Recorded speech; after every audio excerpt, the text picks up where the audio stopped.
Anything that don't want to record, just let me know. We are in our fourth week of our lesson entitled Empowering Youth. It is a challenging thought because I think about the urgency of it. I have a clock or a timer, kind of keep a record of Sanki time for me. Give me like 25 minutes and make a 5-minute warning so I can wrap it up on time.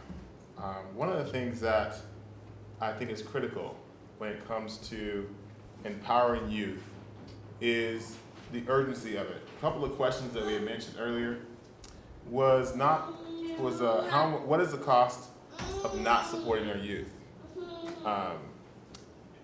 And the cost is huge. We talked about it, and we'll get to it in a minute. And the other question was asked is, how much time do we have? And the answer is not enough. You know, when it comes to helping young people, it's not enough time.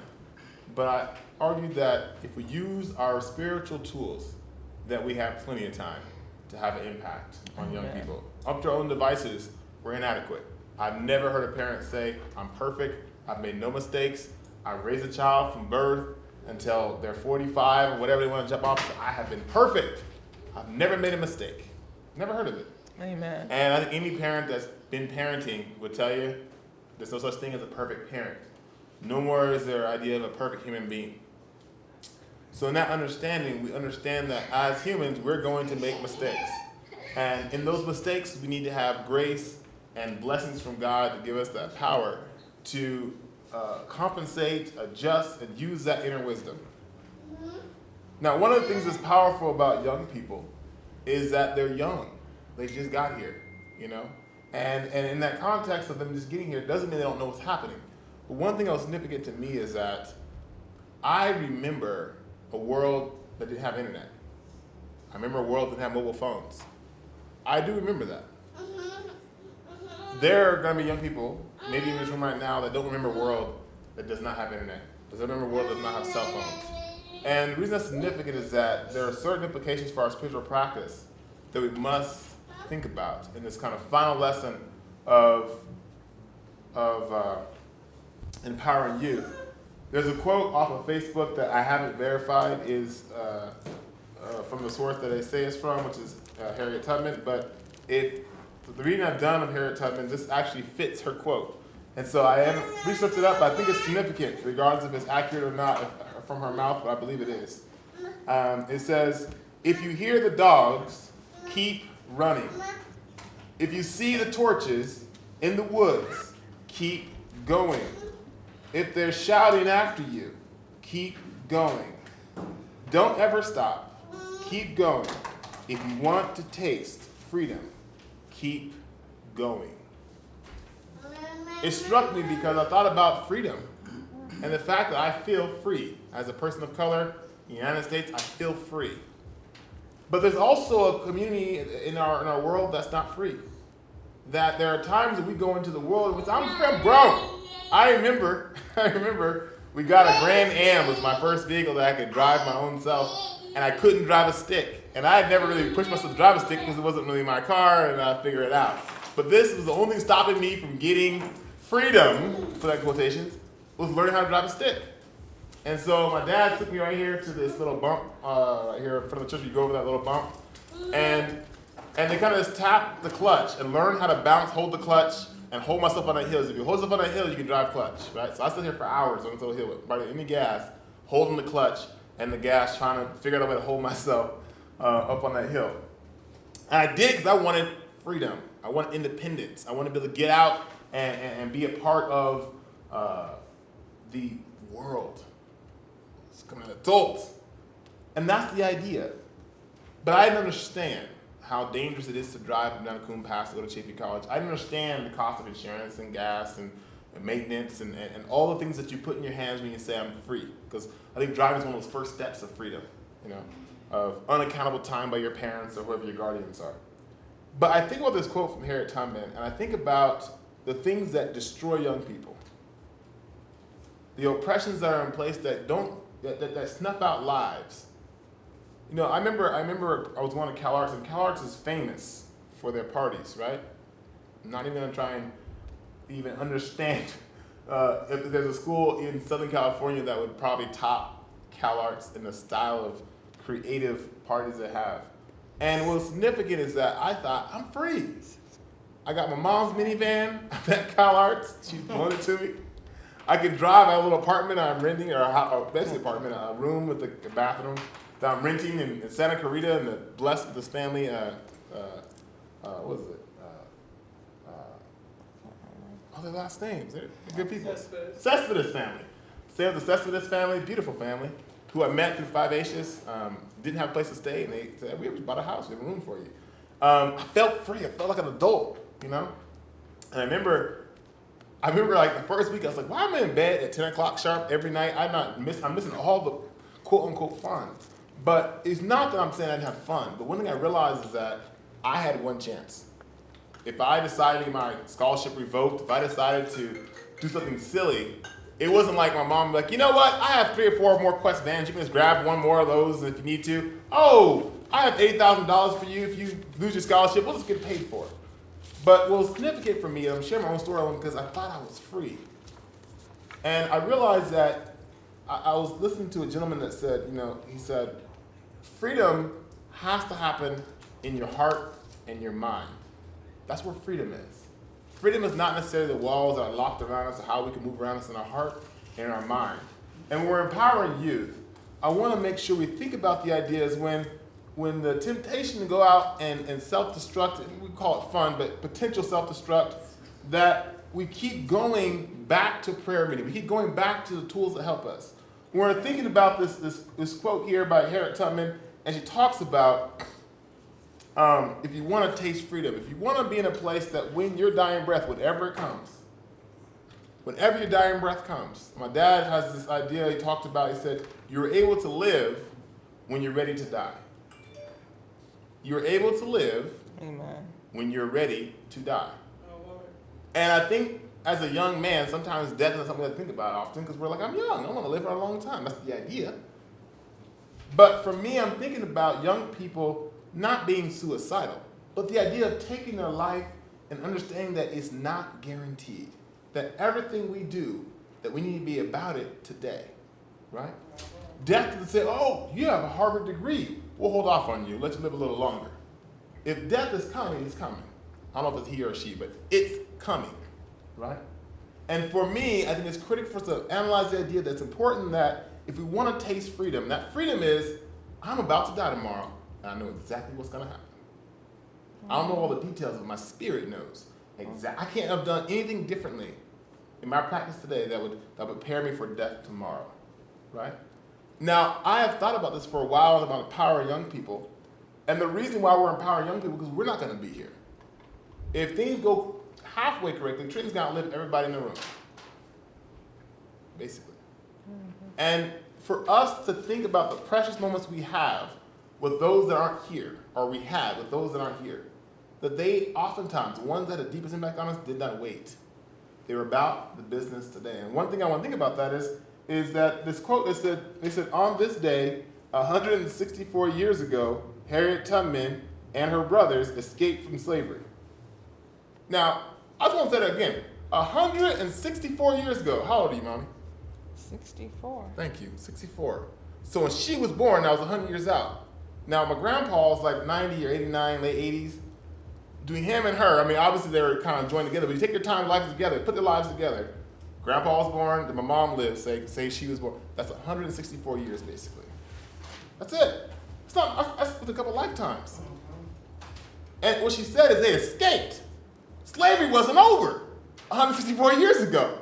So I don't know how long between Harriet Tubman's escape from her and her brothers started escaping and the end of slavery, right? Maybe we can look that up. Lisa's like, I got that. Oh, no, thank you. I might have it in my memory. Let's think about it for her. She cooled it back. I'm not Alicia. I would tell you that if I was Alicia on the errand. So I'm like, look it up. Look at a chart.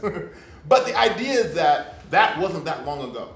That we, for being brown, will be in slavery. So young people, it is critical that we think about how time goes. That we think about, I'm going to get college, or I'll get a job, I'll get freedom, and then I'll settle in and decide about church and my spiritual practice. That's the first thing we deal with. So we had a couple things I want to go before we wrap this up. And that is the idea of a list of things we kind of created of how we can connect with young people. And the reason I want to kind of retouch on these things is because these are some action points for us today. This is not just a lesson about let's empower young people and go back to business as usual. Is that I love the idea of how we can do it. And the idea I call a micro ministry as opposed to a mega church. It's kind of the opposite of mega church. It's kind of one-on-one opportunity to help and build someone. So I have a couple of questions for you all, and that is, how much time does it take to miss someone? To miss them. So I'll explain. So if you meet someone on the street, you go, hey, how you doing? And they keep going. You're like, oh, that was good. And you're like, that guy you saw in the blue shorts, he died yesterday. That's horrible. I don't know. It's weird, right? All right, next to business. I mean, maybe we'll have a moment, but we're not going to be devastated. But what about that time when you say, oh, your mother, your brother, your sister, your best friend is no longer here. They passed on. We're done. We can't go throughout a day. We're like, I miss them. How long does it take us to miss someone? Okay? How long does it take us to miss someone? Now, this is a weird question. Trust me. I've asked myself this question probably 5 years ago. I meet someone, and I'm talking to them. I'm like, I'm going to watch it, right? I'm going to watch them, and as I talk every day, I'm going to see when does that point click where I'm like, I miss you, right? It was 5 minutes ago. This is the 13th hour. And I tell you, I never can get it. I just talk to somebody, I'm interacting, and we're having a good time. Maybe we go to the movies, maybe we hang out, maybe we start dating, maybe we don't, maybe we get married. And all of a sudden, I'm like, I'm going to miss them. I remember Camellia, she was a picture on the computer. I first saw her. I was like, oh, Camellia. Oh, okay. Let me send her a message. That was it. Didn't mean much to me. A picture. She could have died the next day and didn't text me back. I'm like, oh, because she didn't want to talk to me. I would go on my day. All of a sudden, she matters so much more today than just 3 years ago. Now, it's funny because I was watching the whole time. I was like, when am I going to miss this person? I was watching. Every day I talked to her, and I missed it. I missed it. I couldn't catch it. So it's kind of a trick question, but I can tell you it's somewhere between 3 hours and 3 months. I don't know exactly where in those 3 hours and 3 months that I'm in that context. I don't know if you've been there sometime. No, the light just popped on. Oh. It's right there. Oh, it's just struggling. Okay. Just make sure I didn't need a duck. So for me, that's for me. I know that's the story. Now, I have an end game to this question, but the idea is how long does it take you to miss them? Right? Sometimes you're blessed to carry a baby in your stomach, right? And then it grows up, and then you start saying, I don't want to clean my room anymore. It's like, you know what I'm saying? It's like, I had a kid, but you've had a connection since before they even knew themselves, right? Potentially. I could argue that, I guess. So for me, men don't have that privilege, right? We don't have that privilege of carrying a child. So we have a different kind of we meet them when they pop out, right? Most of the time. So in the context of how long it'll take us to miss somebody, I feel like it's useful to ask. Even if I couldn't nail it down, maybe you guys know. It's 15 minutes. It's 3 weeks. Maybe you know the number for you. But just ask that question because this is going to talk about how much time we need to invest so that when we exit a young person's life, they go, man, I miss so-and-so. They really always help me. It matters to them. As opposed to like, they ain't never cared in the first place. Joshua, how long? I can't tell you in numbers how long, Mm-hmm. but I can say this. I have known this person for about 2-3 years now, and it's like, how do I say it? If they were to die today, I would not, like how do I say it? I would not miss them, like I wouldn't cry that much, because it's like, I don't know them, you know what I'm saying? Yeah. Oh, you make a really good point. I'm gonna write it down. You don't know them. You talk to them, you interact, but you don't know them. That's a very critical point. I got you a second, Taji. I'll write this down. Joshua said about I don't know them. So you wouldn't miss them. They could die. You talk to them like, oh, it's too bad. You don't know them. No, not them, but in general, not the person you're talking about. No, sorry about that, not you. Tajana, how long? For me, it depends on how much they impact my life. Another good point. Like sometimes it can be, for me, the longest I miss someone, and I known them for a year, and then I known my best friend for just a week, and she went to visit her family in North Carolina, Believe, and it just seemed like my whole world was falling. Like, Yeah. and that's because she was there for me through Yeah. thick and thin. So just for that week, just knew How her. much impact, if I really knew them, Uncle Ed? And then Alicia, did you have your hand up too? I was thinking about it. Okay, so just keep waving the hand, I'll get you. I think it also depends on the emotional attachment. Emotional. We have to make another lesson for this. It's good. Emotional attachment.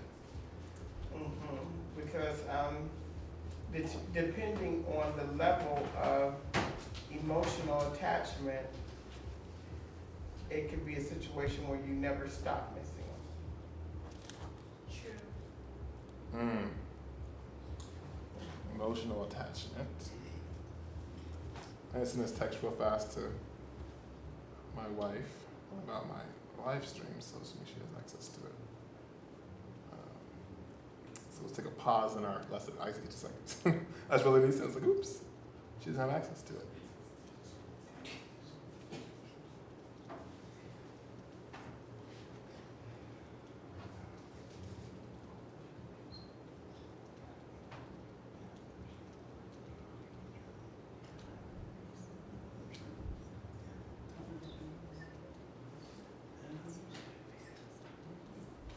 Keziah?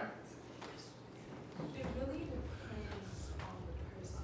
Depends on the person. Like, I bond with people easily out, like, I have a lot of friends in Coal Valley, and if any of them died, I was going to cry from that. But Joshua, he met this person for like 3 years, a year, like whatever he said, and he still didn't bond with that person. But it depends on the person you miss. Is it like, okay, so like, do they bond with you more? Do they hang out with you like at lunch or anything? So it really depends on the person. Very good point. Thank you. This is good. Lisa, do you have your hand, or you just researching skills? Seems like there's a, No, either way is fine. seems like I think there is a formula for this. I don't know.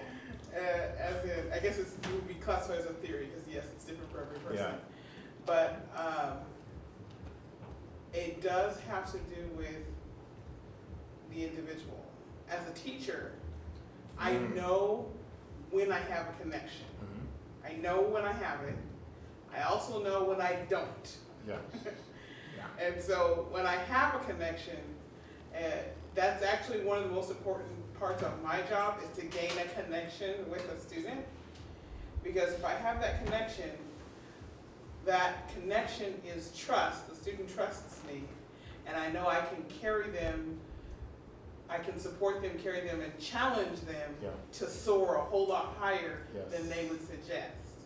So I know that the connection, knowing when you'll miss them, there's a point, because the Lord's blessed me. I'm in my 11th year as an educator, and I don't remember the names of all of the students that I've had, but I never forget a face. And even though they're aging, they're getting to be young adults and parents and whatnot, when I see them, I know them. And so I've had more than one student who I had 10 years ago come up to me and say, Miss Johnson, do you remember me? I'm like, yes, honey, I remember you. And I do, and I knew it because I know that I put forth that effort to have that connection, such that even though they're apart from me, there's a connection that we had. So it's something about that. You bring some really good points, Keziah. My question is, could it be anything, like a person, your phone? Like, Well, you bring up a good point. I think that is kind of it brings up a good context. You're right, because I remember I lost my phone and I couldn't find it. And it was one of the situations where you had it and you set it down like you're in the same. I'm in a dome. I like 13 by 13. It's just tiny.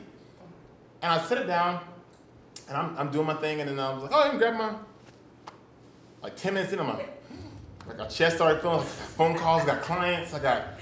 What if my wife calls me? What if, right? The next day, someone found the phone, right? And I said, it was in the dome. Like, the dome was small. We have minimized it. And come to find out, it was actually under some covers in the middle of the mat in the bed, and I called it. It was muffled enough it couldn't vibrate, I couldn't feel it, and it couldn't hear any ringing. And I called. I was about to call the T-Mobile and tell them to turn it off. We must have got. Well, I don't know what happened. So I don't know. It's not working. And now I'm making my bed because obviously I'm making my bed every day. I'm making my bed and there it is. Actually, it ran down by that point, but it's like, oh, my phone! And there's some people out, I see them, I'm not excited about. It was the phone. So the point is that it's important to think about of how we connect to our phones, our house, our car, and our people. I think that system is connected. I think how we do that has some merit. So I want to go back because our time. How much time we have? You know what time we have? 5 minutes left, or 5 minutes till 25. So 10. 5 minutes. Okay, good. So 10 minutes total. Okay, so this is it. This is 4 weeks into this lesson. So I want to make this a really good point. And someone said is that Joshua said, I know this person, but I'm not connected. We get along, but we're not like bonded, right? And that's significant because I remember my first relationship, I talked on the phone every single day for 3 years. And if you would ask me any kind of real detailed question about that person, I couldn't tell you. Now, I don't know what we talked about every single day for 3 years, but it wasn't nothing that had much depth to it. I tell you the truth, I don't know how I could maintain a conversation today, now I think how I think now, for more than 10 minutes without asking anything that's actually meaningful, because I'm always really curious about who people really are. But at the time, we're like, how are you doing? What'd you have for lunch? Oh, did you see that one movie? But there's nothing to do with bonding. It's more about just facts that we kind of can entertain and pass time. And so when it comes to empowering youth and knowing people, you don't want to just stay on the surface with a young person. One of the things that I think Tajiana had said early on, or someone had said early on the last couple of weeks, said, you want to be vulnerable. You want to be vulnerable and open-minded. If you're going to connect and bond with somebody, you can't just stay on the surface with a young person. You got to dig deep into who they are. And what's challenging about this process, you have to dig deep every day. Not every day, we'll say, but every time you interact with them, take an opportunity to dig deep. Don't get in the car with the person, they put their earphones in, they turn on the music, and you just drive to your location. Turn off the music, turn off the radio, and talk about things that are meaningful. That time counts. I don't know when it was, but I think because I was like in 3rd grade, I just ride to the school, we was hanging out. She's almost grown. She's grown up. I mean, that was a little bit of time we had in the car. We asked questions and chat, but that was a little bit of time. Just like that. So what, 3-4 years ago? I don't know. It's a minute, right? 3 years now. 3 years? I think it was right. No. I just met Camilla during that time. Third? 4 years ago. 6, 7, 4, almost 4 years ago. It felt like it wasn't that long ago. I was working with the talent show. But that's a little bit of time. So if you're in the car, don't just put the earphones in. Don't just let them shut down the phone or whatever. Interact. Take that 15 minutes, take them to drive from the house to the school to connect. That's meaningful time. I think about when I taught Sunday school back there, and I had some students that were this big, right? They have kids now, right? And I'm only 33. I'm not ancient, right? But the time goes by. Know them. Get to know them. Matter. Another thing that was said was how much impact. Who said that? Was that you want to that? How much impact they have? Tosh, how much impact they have. Somebody that's vulnerable with you, that invests in you. I remember I was talking to a person and they said, I don't have any rolling friends. I can call at 1 o'clock in the morning, they'll come pick me up from stranded. I don't have many friends like that anymore. If I call them past 9:30, it's inconvenient, right? But when you have a friend that says you can call them anytime, if they got $2, they'll give you 3. You follow me? They will give, they will support, they will do all they can to support and build you because the impact into your life, they are invested in you progressing. They'll push you over first to get away, right? That kind of friend. When that's someone investing in you like that, you miss them the moment they leave. You feel it. Whoa, wow, they did a lot for me. I love Tyler Perry's movie. I can't remember which one it was, but this gentleman had a wife, long story short, and he was like, I don't need her, gets rid of her, his business starts crashing, he loses his house, everything goes great. His wife was holding him up the whole time, he didn't realize it. He's like, oh, it's good, I got it, I don't care. Diary of a Mad Was it that one? He didn't realize how much impact that person was having on him. He's quietly in the background running the whole ship, right? I know people that personally, the wife back there just running the whole ship, and the person didn't even know. They didn't realize that all the extra money they get was because the wife was in there making the extra money happen, right? So for me, I think it's so critical to think about the impact. I know you. I just called your name. Keziah. Go ahead. Well, like one time I was talking to Mariana, right? Mm-hmm. And it was like a random question. I'm like, what happened if I die? She literally said, "I'll miss you. You're my best friend. Mm, We've been friends for like a very long time." yeah, So now I understand where the impact comes from. yeah. That's huge. Impact. The impact we have on someone is usually how much we care about ourselves as well. If we're investing in ourselves and we value ourselves, I think we're more able to have a huge impact on someone else. A little side note. The next thing I think, the emotional, was that you want to talk about the emotional? Oh, attachment. Now that could be intense too, because my sister remember telling me some random fact. I can't remember why she was telling me, but she said about people like in war or car accidents or extreme situations. Not necessarily what you're talking about, but this emotions that come up that you can kind of get a lifetime in like an hour. Like a big tornado hits and you're locked in a building together, and all of a sudden you care about their survival and they care about your survival, and you bond because you realize it's humanity amongst yourselves to survive the situation, right? You didn't care until the tornado came. It's like, you my best friend, you my best friend, and we're friends for life. You know what I'm saying? Thank you. 5 minutes. Thank you. So for me, I may have gone a little farther. You have I just have a story. okay, I want to A get you in a brief second. story. Cool. Is that the emotional attraction could be a mother birthing a child. Why is she still caring for that child? He's 30 years old or whatever. He's 25, he's 18, he's not doing what she wants. And she just still comes out because she's emotionally bonded with that young man or young child or young woman. She has a connection with that child that no one else has on the planet. Mom, you have a story before we go to our last one? Yes, when Alicia was a baby, my husband was working the swing shift, and so I decided that we were going out to dinner. I went to Denny's in Ontario, and after I got in, sat down to eat, or maybe during the course of it, I realized that my keys were in the car and Daddy was at work. And Before cell phones. So. before cell phones, because I went to a payphone and started trying to call his job. And an older gentleman who was beautifully dressed, he was medium height, about Daddy's height, but slimmer. He was an older white gentleman, and he had a hat even that he was wearing. He saw me at the payphone. He came, he said, "Ma'am, is there anything I can do for you? Can I help you?" And I don't even remember what the outcome was. I don't know if Daddy left work and came and unlocked the car or what. I just remember this man happened to see me go to the phone booth and trying to call and reached out to help me, and that was 38 years ago. Mm. It was very moving to me because I didn't know anyone in the place whatsoever.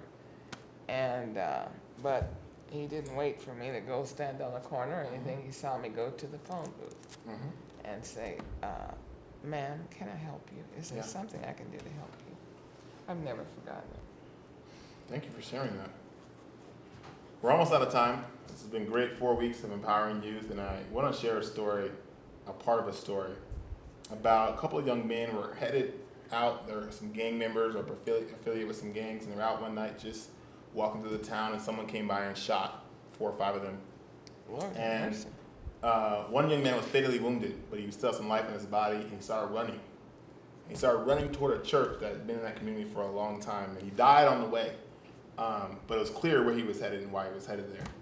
And I thought about that, and even though that young man didn't make it, the pastor the next morning heard the story, and he changed his entire ministry.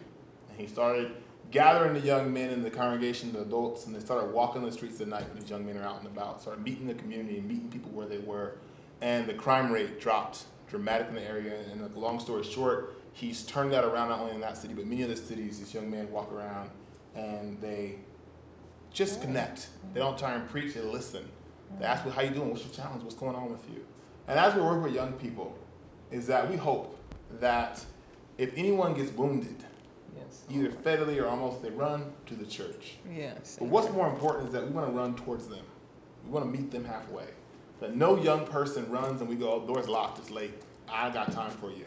That if a young person needs help, if a young person needs prayer, they know, I don't care how bad a shape, how they're dressed, how dirty they are, how they smell, how bad they've been in sin, who they've hurt, that the church, they can always run here.